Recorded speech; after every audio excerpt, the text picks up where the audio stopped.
নমস্কার সবাইকে, ত্রিপুরা পাবলিক অপিনিয়নে স্বাগত। আমি সোমেন রয়েছি আপনাদের সঙ্গে। মাতা ত্রিপুরা সুন্দরী মন্দিরে রাজ্যের বিভিন্ন প্রান্ত থেকে, রাজ্যের বাইরে থেকে এবং বিভিন্ন দেশ থেকে ভক্তরা আসেন মায়ের দর্শনে। এবং এখানেই সন্ধ্যায় আরতি হয়, ঢাক বাজে, কাসর বাজে।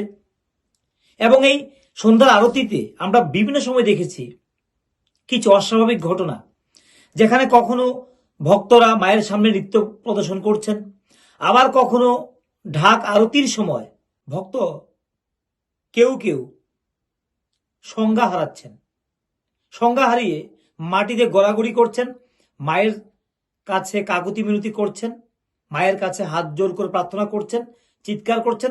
অস্বাভাবিক এই ধরনের ঘটনা দেখা যায়। গত কিছুদিন আগে আমরা দেখেছি মাতাবাড়িতে যে শিব মন্দির রয়েছে, সেই শিব মন্দিরের সামনে একটি যুবক আরতির সময় সংজ্ঞা হারিয়ে মাটিতে লুটুপুটি খেতে শুরু করেছে। এই ঘটনাগুলি প্রায় দেখতে পাওয়া যায়। কিন্তু এই সময় প্রশ্ন উঠছে, এটা কি স্বাভাবিক ঘটনা, অস্বাভাবিক ঘটনা? এটা কি কোনো অলৌকিক কিছু, নাকি আধ্যাত্মিক কোনো কিছু বোঝায়? সেই বিষয়টা কিন্তু এখানে স্পষ্ট নয়।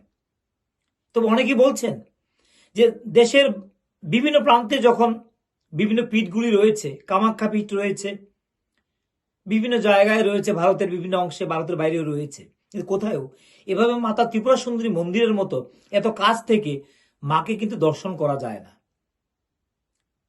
মায়ের আরতির সময় এত কাছাকাছি থেকে মায়ের কাছে প্রার্থনা বা প্রণাম করা যায় না এগুলি, কিন্তু এখানে সম্ভব।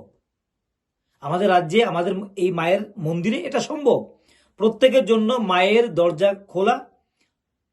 যে কোনো ধর্ম, যে কোনো বর্ণ, প্রত্যেকেই আসেন এই মন্দিরে, প্রত্যেক ধর্মের মানুষ আসেন এই মন্দিরে।